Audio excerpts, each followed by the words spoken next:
Bonjour à tous, bienvenue sur la causerie, très heureux de vous retrouver aujourd'hui pour une petite vidéo bonus cadeau. C'est pas les pronos de top 14 cette fois-ci, c'est une vidéo qui va concerner un certain Mathieu Jalibert, demi-ouverture de l'Union Bordeaux-Bègles. Je suis toujours avec Brian, journaliste sportif, et Thomas, journaliste Le Figaro Sport, voilà, qui connaissent bien leur sujet, on espère. J'espère que vous allez bien les gars.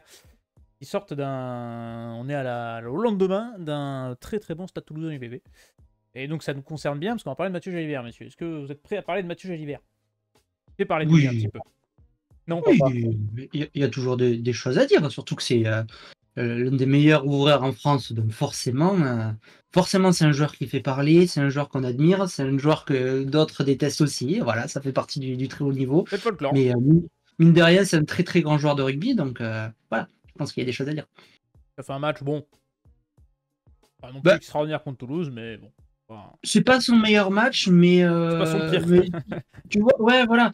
Souvent, on dit que Jalibert, soit il fait un match exceptionnel, soit on le voit pas pendant la rencontre. Là, pour le coup, il fait pas un match exceptionnel parce qu'il fait pas il traverse pas le terrain 3 fois par match pour aller marquer un essai, mais mine de rien, il est présent quand même.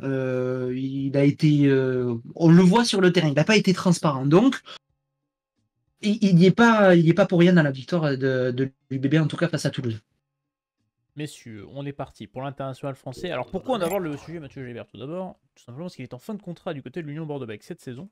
Donc on se demande, est-ce que oui ou non il va rester à l'UBB? Si oui, pourquoi? Sinon, pour aller où?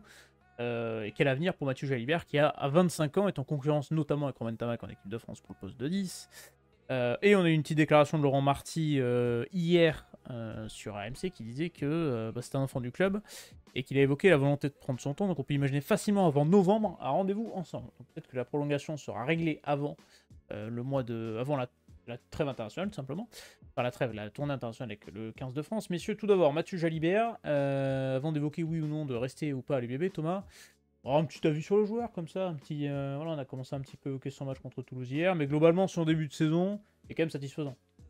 Ouais, il est satisfaisant, mais c'est un joueur incroyable. Quand on aime le rugby, on peut qu'aimer ce genre de joueur qui est vraiment très porté sur l'attaque, qui sent très bien les coups, qui a une très belle passe. Voilà, on sait que ses petits coups de pied par-dessus aussi fonctionnent souvent. C'est un super joueur. Évidemment, après, on est toujours ces trucs de comparer machin avec machin. Mathieu Jalibert, c'est Mathieu Jalibert. Mathieu Jalibert ne sera pas Romain Tamac. Mathieu Jalibert ne sera pas Lionel Boxis. Mathieu Jalibert ne sera pas Brian Nardelli. Enfin, je veux dire, Mathieu Jalibert, c'est Mathieu Jalibert. C'est un super joueur qui est spectaculaire et qui, je trouve, a quand même fait de sacrés progrès depuis qu'il a commencé sa carrière professionnelle. C'est un joueur qui était jugé peut-être un peu foufou, qui avait peut-être pas un très bon pied. Aujourd'hui, ça reste un bon buteur. C'est un joueur qui a une très bonne longueur de jeu au pied, qui trouve aussi de bons angles, de bons 50-22. Il a progressé. Alors, c'est sûr que c'est pas forcément le plus gros défenseur, mais aujourd'hui, c'est un énorme joueur. Franchement, c'est très plaisant de le voir sur le terrain. Bon, Brian Nardelli, qui est un fantastique joueur de rugby, lui aussi, faut pas l'oublier.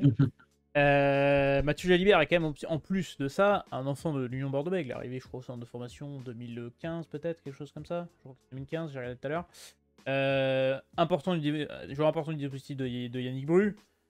Début de saison solide. On est d'accord sur ça.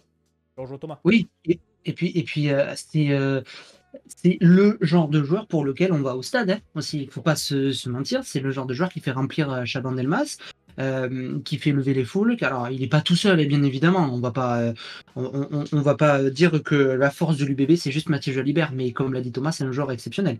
C'est un joueur incroyable.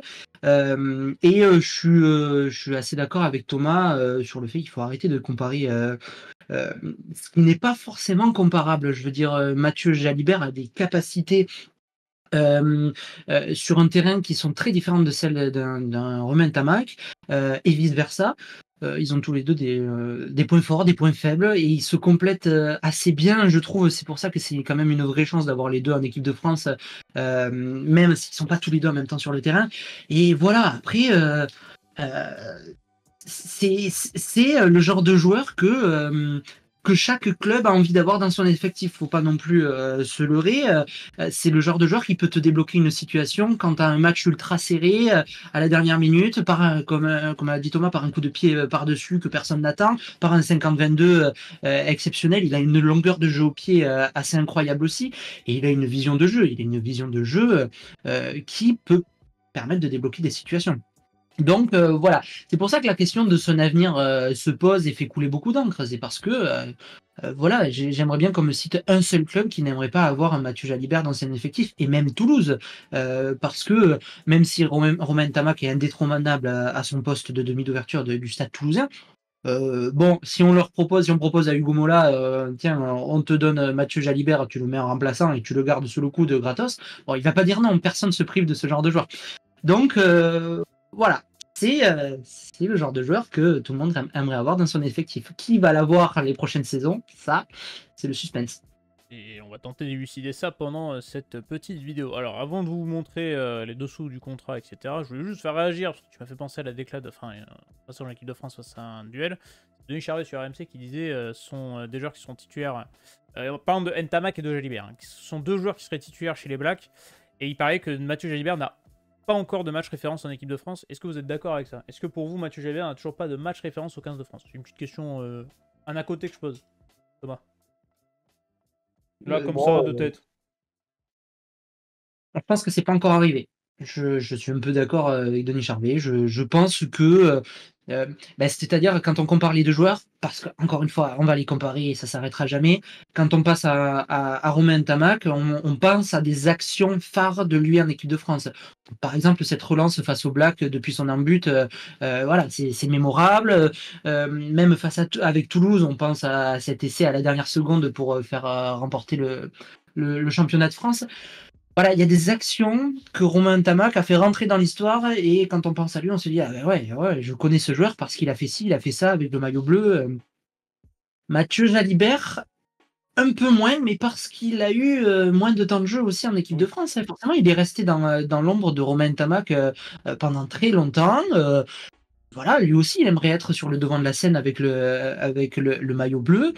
Bon, les matchs qu'il a joués, on va dire, ça n'a pas été de grands matchs dans le sens où, oui, il a marqué un essai avec l'équipe de France à Bordeaux face à la Géorgie, ou je sais plus quelle équipe. Voilà, c'était son premier essai en bleu.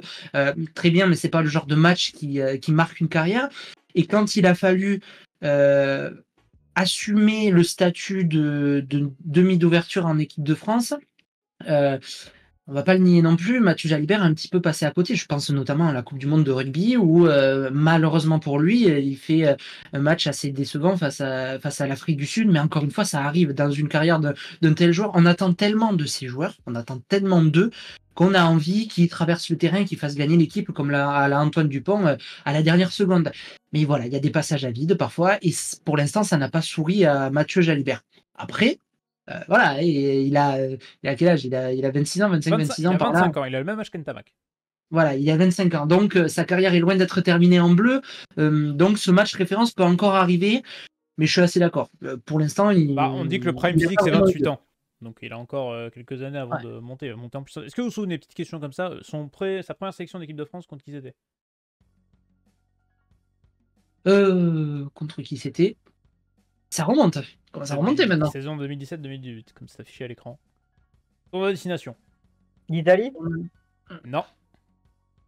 L'Écosse? Et l'Irlande.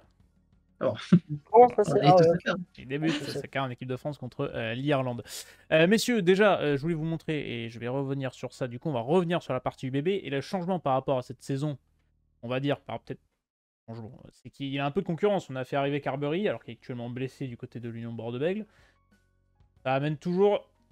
Ça bonifie toujours un joueur d'avoir de la concurrence, Thomas. Du côté de... Oui, ça le bonifie, mais je pense qu'aussi...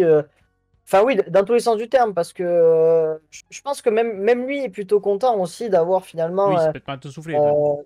Ouais, un ou deux remplaçants, parce que on le sait aussi, la carrière de Mathieu Jalibert a été fragilisée aussi par quelques blessures.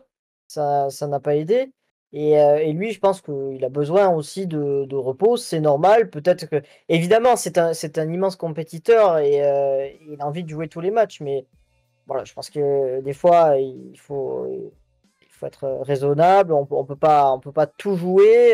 Il y a aussi le fait de bien figurer sur la scène continentale, donc ça aussi, ça compte. Donc c'est bien, je pense qu'il est très content, puisque Carberry est un très bon ouvreur international, donc c'est très bien pour lui. Puis Jalibert, bon, ben, sans doute, on va pas non plus se cacher, devrait sans doute partir aussi lors des prochaines échéances internationales avec le 15 de France. Donc il faudra aussi un remplaçant solide, et même deux, j'ai envie de dire, pour l'UBB. Donc ce recrutement de Carberry, il était attendu, et maintenant c'est très bien. Après, maintenant, il y a la vérité du terrain. Et on a vu aussi, c'est une petite parenthèse, mais Matteo Garcia rentré. Beaucoup, beaucoup de gens lui ont, je suis désolé du terme, mais chié dessus, alors que c'est un jeune joueur qui n'a jamais vraiment déçu. Hier, il rentre, il te passe une pénalité qui te met à l'abri, pénalité de plus de 50 mètres. Donc ouais. Ça aussi, c'est bien. Brian, t'es d'accord avec ça, l'arrivée de Carberry faire du bien à Jalibert? On l'a dit, Thomas l'a dit. Parfois un peu fragile aussi, Mathieu Jalibert. Hein. Il y a parfois Oui, été blessé. On se souvient de la finale de l'Empire 7 top 14 où il joue sur une jambe. Mais c'est aussi pour ça qu'il n'a pas eu de match référence en équipe de France. C'est que sa carrière, pour l'instant, est hachée par les blessures. Voilà, malheureusement, ça arrive. C'est un joueur qui est beaucoup utilisé à l'UBB. C'est la pièce maîtresse de l'UBB.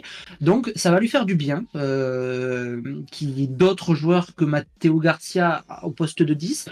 Parce que jusqu'ici, il n'y avait que Matteo Garcia. Et voilà, comme disait Thomas, c'est quand même un jeune joueur. Il lui faut du temps aussi pour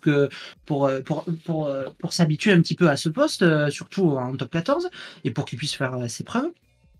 Après, voilà, je pense que ça va lui faire du bien parce qu'ils vont pouvoir tourner au niveau de l'effectif, mais la hiérarchie des 10 à Bordeaux est loin d'être bouleversée avec l'arrivée de Carberry et de Matteo Garcia. Donc, c'est tout bénef, c'est-à-dire il garde sa place de joueur titulaire indispensable de l'effectif, tout en ayant des matchs où il peut se reposer, où il peut souffler. Et voilà, on peut imaginer que si l'UBB revient en finale cette saison, ce sera avec un second souffle, avec une énergie retrouvée. Quand on voit que l'UBB a su s'imposer à Toulouse en ayant fait tourner un petit peu son effectif, hein, il n'y avait pas Penaud, il n'y avait pas Gazzotti, il n'y avait pas de Porter. Bon, voilà, on peut se dire que il y a eu un coaching gagnant et surtout un recrutement gagnant de la part de l'UBB qui permet de faire souffler ses cadres, et Mathieu Jalibert, forcément, en fait partie. Bon, j'ai 3 questions pour vous. Ça fait beaucoup. Déjà, on va reprendre. Parce que le sujet du contrat de Jalibert, ça fait déjà plusieurs mois. Je crois qu'il a prolongé peut-être en 2020, 2021 ou 2022, quelque chose comme ça, jusqu'à du coup 2025. Que là, on en parle maintenant. Alors, Actu Rugby a sorti en août que le Racing lui a proposé 1,2 million d'euros par an, que ça avait été refusé, que l'UBB a déjà fait peut-être une première offre avec un gros salaire, notamment parce que ça va être un des plus gros salaires de top 14 évidemment, et sûrement peut-être le plus gros salaire de l'UBB. Pour l'instant, il n'y a toujours pas de réponse selon les différentes sources. Est-ce qu'on... La plus grosse probabilité, c'est quand même de le voir rester du côté de l'Union Bordeaux-Bègles. Brian, est-ce que tu le vois, toi, rester déjà? Est-ce que tu le vois faire toute sa carrière à l'UBB? Deuxième question. Là, je te balance 2 questions en une. Ben ouais, il y en a même une troisième, ça sous-entend une troisième question. C'est au-delà de est-ce que Est-ce que passer un cap à l'UBB va rester? Bah allez, à 4e question. Alors, c'est où est-ce qu'il va s'il quitte l'UBB? Surtout aujourd'hui. Où est-ce qu'il va? Je dis pas qu'aucun club ne le veut, parce que je pense que tous les clubs le veulent. Mais aujourd'hui, qui peut se permettre déjà d'un point de vue financier de débourser autant d'argent pour avoir les services de Mathieu Jalibert, et surtout, qui sait qu'à la place dans son effectif de faire rentrer un autre demi d'ouverture. On pense au Racing, là tu me parlais du Racing qui vient de signer Owen Farrell, donc à la limite Owen Farrell qui est pour l'instant n'est pas en grande forme. On pourrait imaginer que dans 1 ou 2 ans, je ne sais pas quand est-ce que se termine son contrat, mais si son contrat n'est pas renouvelé, peut-être que le Racing reviendra à l'attaque pour signer Mathieu Jalibert. Mais d'ici là, j'imagine que Jalibert aura prolongé à Bordeaux, donc l'hypothèse Racing, pour l'instant, elle est morte. Toulouse, bon, on n'a pas besoin de Jalibert. Et après, je veux dire, chaque club de top 14 qui peut se permettre de s'offrir un joueur comme ça, pour l'instant, possède un ouvreur qui fait le taf, j'ai envie de dire. La Rochelle, c'est pareil, je le vois bien, La Rochelle, c'est pas très loin de Bordeaux, voilà, il est attaché à cette région, apparemment. Mais sauf qu'il y a Astoy, et derrière, il y a Reus. Donc, il prend quelle place, Jalibert, dans ce genre de club? Est-ce que vraiment ils en ont besoin? Moi, je suis pas sûr. C'est pour ça que je pense que la direction de l'UBB n'est pas trop inquiète pour faire prolonger un Jalibert. Après, Jalibert a montré aussi qu'il avait envie de prolonger, ça tout le monde le sait, sauf qu'il a raison. Il sait aussi que c'est un joueur qui est vachement important pour le projet de Bordeaux. Donc il a tout intérêt aussi à négocier son contrat et comme tout le monde le ferait, à demander je sais pas, je connais pas les termes, les chiffres, mais à demander le plus possible pour rester à Bordeaux, tout à ce que ce soit raisonnable pour l'UBB. Donc voilà, c'est toute une négociation qui se met en place, mais voilà, Jalibert a l'air bien à Bordeaux. Et Bordeaux veut garder Jalibert, donc je vois pas vraiment pourquoi ça ne se ferait pas. Et après, est-ce qu'il ferait toute sa carrière à l'UBB? Mais c'est un peu à la mode, j'ai l'impression. Il y a une certaine période, il y a quelques années, les joueurs ne restaient pas toute leur carrière dans le même club. On bougeait souvent de club, on allait à l'étranger. Je pense à Romain Tamac qui avait sous-entendu une fois qu'il avait, pourquoi pas, envie d'aller jouer à l'étranger un jour dans sa carrière. Sauf que quand on regarde dans les autres clubs, Ntamak, Dupont, ce genre de joueurs qui excellent au niveau national, ben, pour l'instant, ils ont fait quasiment toute leur carrière dans le même club. Donc, je pense que c'est quelque chose qui est en train de devenir pas la norme, mais qui est en train de s'imposer, dans le sens où si tu es bien dans ton club, s'il n'y a pas de raison que tu partes, ça choque beaucoup moins qu'avant que tu restes toute ta carrière dans ton club et que, je sais pas, à 35 ans, tu finisses par aller au Japon pour te faire beaucoup d'argent. Je dis ça comme ça. Mais c'est pas choquant et je veux dire, à quoi ça sert de changer de club? Juste si t'es pour en mettre bon, oui. sur ton CV que tu as changé de club. Ça sert à quoi? Ça sert à rien. Si tu sais bien que le projet te correspond, je vois pas pourquoi tu changes de club. Thomas, t'es d'accord avec ça? Est-ce que tu vois, on va dire, c'est quoi, 80-20 pour que Jalibert y reste? Ça serait un coup dur pour le projet bordelais quand même, hein, s'il part. Ouais, il y a beaucoup de choses dans tout ça. Déjà, on voit qu'il y a une UBB qui progresse d'année en année. L'objectif, je pense que c'est le titre. La question, c'est de se demander si l'UBB remporte le titre cette année. Bon, avec des si, on refait le monde. Hein. Si l'UBB remporte des titres, et notamment un titre en top 14, est-ce que ça va pas changer la décision de Jalibert? Ça pourrait. Oui, En disant, on a bon, fini l'histoire. voilà, j'ai fait mon boulot, j'ai atteint un objectif qui est de gagner un titre avec l'UBB, est-ce que je peux pas voir ailleurs? Peut-être, je sais pas. Après, je me dis, c'est peut-être pas si évident que ça. Tu parlais d'un 80-20, ça peut être un 90-10, mais est-ce que c'est si évident que ça? Parce que finalement, déjà, l'UBB est en réflexion, parce que c'est quand même un sacré budget, un sacré salaire.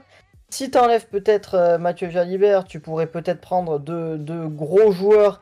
Et on a entendu aussi que l'UBB était lorgné pas mal de joueurs du top 14, de très bons joueurs d'ailleurs. Mais la prolongation, elle serait actée si ce serait aussi certain. Après, je pense que oui, Jalibert serait OK pour rester. Il faut évidemment que le club s'aligne en termes de salaire. Mais voilà, c'est toute une stratégie aussi. Il y a du temps, il y a une période de réflexion, mais c'est quelque chose qui est logique. Ça fait aussi monter les enchères, hein, on va pas se mentir. C'est la brocante. Hein. Donc, bon. Après, Brian l'a dit, il a parfaitement dit. Par exemple, si on prend l'exemple de Dupont, on le voit jouer où Dupont à part Toulouse? On sait pas. Jalibert, franchement, je ne sais pas où je peux le voir jouer. Je peux le voir jouer au Harlequins, je peux le voir jouer au Saracens par exemple.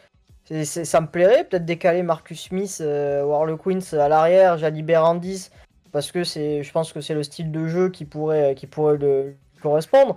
Mais maintenant, bon, on sait que les clubs anglais sont tous en faillite, donc ça va être compliqué. Mais c'est compliqué. On parlait du Racing, ce qui peut pencher aussi dans la balance.